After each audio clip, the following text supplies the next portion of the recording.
بسم اللہ الرحمن الرحیم۔ شروع اللہ کے نام سے جو بڑا مہربان نہایت رحم والا ہے۔ دوستو السلام علیکم ورحمۃ اللہ وبرکاتہ۔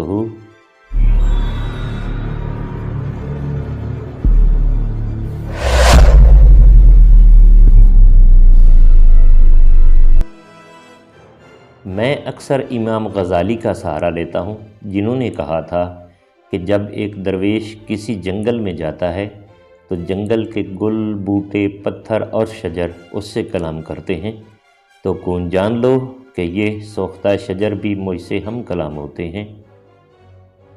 ہر انسان کا جی چاہتا ہے نا کہ اس کے چاہنے والے کا ککھ نہ رہے۔ ہر انسان کے اندر رب جو ہوا، رب اپنے چاہنے والوں کا کچھ رہنے دیتا ہے کبھی، سوائے اپنے۔ تم بے شک ان سوختہ جنگلوں سے سوال کر لو کہ کبھی ان کے درمیان میں سفر کرتا کوئی ایسا مسافر بھی ہو گزرا ہے جس نے ان کے جلے ہوئے تنوں سے لپٹ کر آنسو بہانے کے امکان پر کبھی غور کیا ہو۔ دور کنارے پر بیٹھ کر کسی کی بے بسی پر تبصرہ کرنے والے لوگ بے حس تو پتہ نہیں ہوتے ہوں گے یا نہیں، لیکن یہ وہی لوگ ہوتے ہیں جو اپنے لیے دوسرا تیسرا آپشن رکھ کر ہمیشہ مطمئن رہتے ہیں۔ وقت کے گزرنے، بہتے جانے کے سارے آثار کل پیمانے تھم چکے تھے۔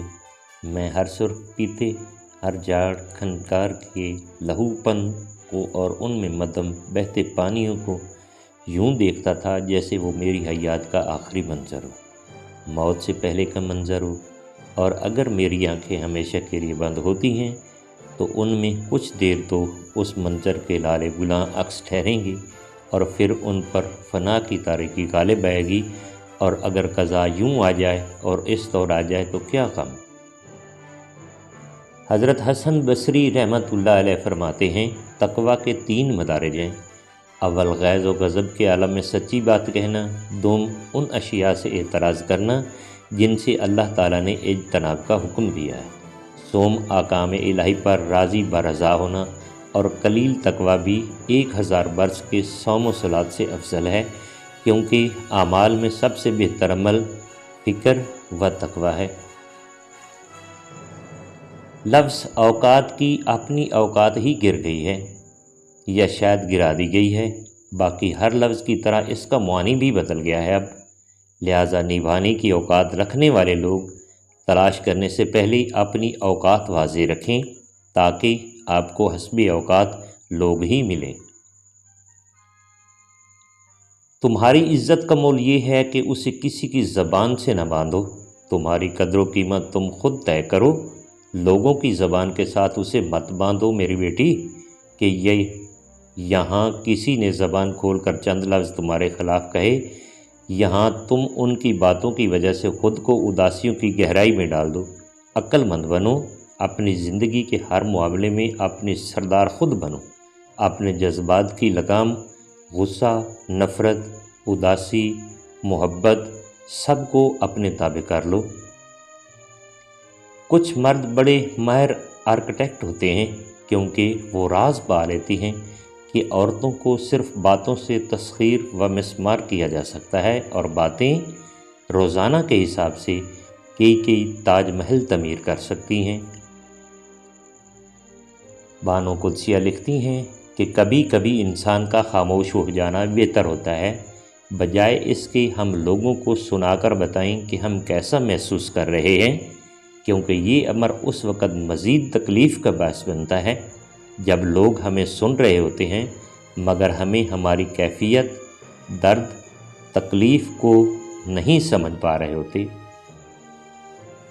زندگی میں اپنے دل کی بہت سی باتیں دل میں ہی رہ جاتی ہیں، ہم کسی سے نہیں کر پاتے کیونکہ ہمیں ہمارے معیار کا سننے والا نہیں ملتا۔ ہر رشتہ، ہر شخص ہم سے وہی سننا چاہتا ہے جو اسے اچھا لگتا ہے۔ اگر کوئی شخص ہمیں سمجھ سکتا ہے تو ہم خود ہیں، اس لیے اپنا خیال خود رکھیں۔ دھوکہ آپ کو کوئی نامحرم دیتا ہے اور شکوے اللہ سے کرتے ہو۔ جب اللہ نے ایک چیز کی اجازت دی ہی نہیں تو سچی محبت کیا اور جھوٹی کیا، اور پھر اللہ سے شکوہ کیسا؟ ہاں، آپ اللہ سے محبت کریں، اس کی محبت مانگیں تو وہ بھی آپ کو ایسا محرم عطا کرے گا جو آپ کو صحیح معنی میں سچی محبت کا مفہوم سمجھا دے گا۔ دل میں چاہت پیدا فرمانے والے رب العالمین نے نصیب میں بھی تو گنجائش رکھی ہوگی، آزمائش میں مبتلا کرنے والے نے اس آزمائش سے نکلنے کی تدبیر بھی تو رکھی ہوگی۔ وہ الحکیم ہے، اس نے اس مشکل میں بھی آپ کی ہی بہتری چھپا رکھی ہے۔ یقین رکھیں، ان درد بھرے لمحات کے بعد کن کے معجزے کی گھڑی ہوگی، اور انشاءاللہ تعالی ضرور ہوگی۔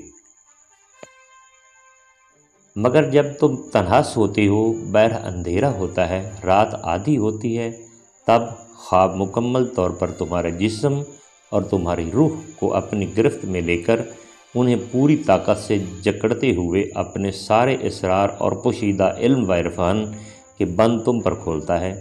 خواب تب ہی تمہیں مالا مال کر کے جاتا ہے جب تم اس طرح بے چارگی اور بے بسی کے ساتھ اکیلے ہوتے ہو۔ تب خواب تمہیں بتاتا ہے کہ تم خدا کو مطلع کرو کہ تمہیں ایک وزنی ٹھوکر پڑی ہے۔ ہم پرفیکٹ نہیں ہوتے، ایک طرف ہم کسی کے لیے بہترین یاد ہوتے ہیں تو دوسری طرف کوئی ہمارا نام تک لینا پسند نہیں کرتا، کوئی ہمارے ساتھ کے لیے ترستا ہے اور کوئی ہمارے سائے سے بھی دور رہتا ہے۔ کوئی بھی انسان صرف اچھا یا صرف برا نہیں ہوتا، ہم کسی کے لیے ایک مثال تو کسی کے لیے ایک سبق ہوتے ہیں۔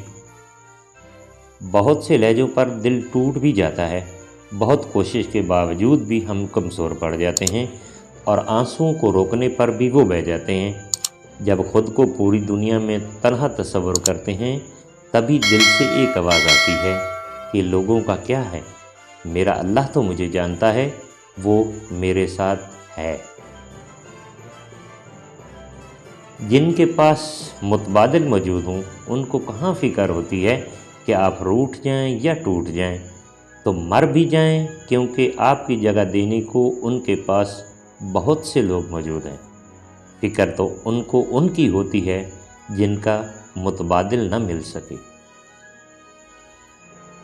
کچھ خسارے روح میں ایک زہر سا گھول دیتے ہیں، وہ روح کو ایسا بنا دیتے ہیں کہ وہ شکوہ اور گلہ کرنا ہی بھول جاتی ہے اور خاموشی کی وادیوں میں چلتی رہتی ہے، تنہا جیسے سرو کے سیاہ رو بلند و بالا درخت ہوں۔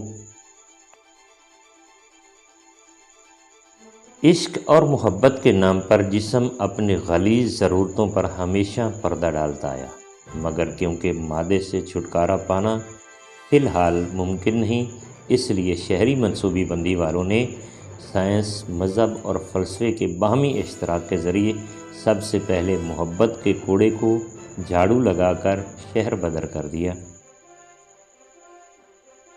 اگرچہ کتابیں پڑھنا بھی ایک قسم کی آوارہ گردی ہی ہے، سائنس، فلسفہ، تاریخ، جغرافیہ میں ان سب علوم کی کتابوں میں دیمک کی طرح آوارہ گردی کرتا پھرتا تھا، اور پھر یہ جان لینے کے بعد کہ کتابیں کاغذوں کے سوا کچھ نہیں اور ان میں جو لکھا ہے وہ ادھورا ہے، وہ نہ زندگی گزارنے کے کام آ سکتا ہے اور نہ مرنے کے، میں ان کتابوں کو کسی نہ کسی شکل میں برباد کرنے کی بھی کوشش کرتا۔ میرا بس چلتا تو میں واقعتاً دیمک بن کر ان کتابوں کے غرور کو نیچا دکھانے کے لیے ان کے کاغذوں کی بھوسی نکال کر رکھ دیتا۔ ڈپریشن سے نکلنے کا ایک حل آوارہ گردی بھی ہے۔ کسی ایک جگہ بیٹھ کر زندگی کا انتظار نہ کریں، نکل جائیں، کھلی ہوا میں سانس لیں، آسمان کو چھوئیں، اپنی پسند کی چیزوں میں اپنے آپ کو غرق کریں اور پھر دیکھیں زندگی کتنی بڑی نعمت ہے۔ غم کی بڑی کارروائی یہ ہے کہ غم تمہیں بہت ہی نرم کر دیتا ہے، اگر غم نہ ہو تو انسان پتھر ہی رہتا ہے۔ موسیٰ علیہ السلام سے کسی نے پوچھا کہ جب اللہ کے تیر مرض، مرگ، حادثہ و غم کی صورت میں ہر 4 سو چل رہے ہیں تو ہم کہاں بچیں؟ فرمایا کہ تیر انداز کے پہلو میں آ جاؤ۔ زندگی کی بڑی مہارتوں میں سے ایک یہ جاننا ہے کہ کس چیز کو نظر انداز کرنا ہے۔ اپنا فوکس ہمیشہ اپنے گول پر ہی رکھیے۔ لوگ کیا کہیں گے جیسے الفاظ کو بالکل اگنور کیجیے، اور جب آپ پر اعتماد ہوں گے تو کامیابی آپ کے قدم چومے گی۔ نفسیات کا کہنا ہے کہ کچھ لوگ دراصل بہت زیادہ خوش ہونے سے ڈرتے ہیں، کیونکہ وہ سمجھتے ہیں کہ جلد ہی کچھ المناک ہونے والا ہے۔ اسے چیروفوبیا کہا جاتا ہے۔ جب ایک لڑکی پڑھی لکھی ہوتی ہے، پڑھنے کی شوقین ہوتی ہے، روح اور ذہانت میں خوبصورت ہوتی ہے، تو وہ اکثر طویل عرصے تک اکیلی رہتی ہے۔ دوستو، اگر ویڈیو اچھی لگی ہے تو لائک اور چینل کو سبسکرائب کر دیجیے۔ تھینکس، فی امان اللہ۔ اللہ سونے دے حوالے۔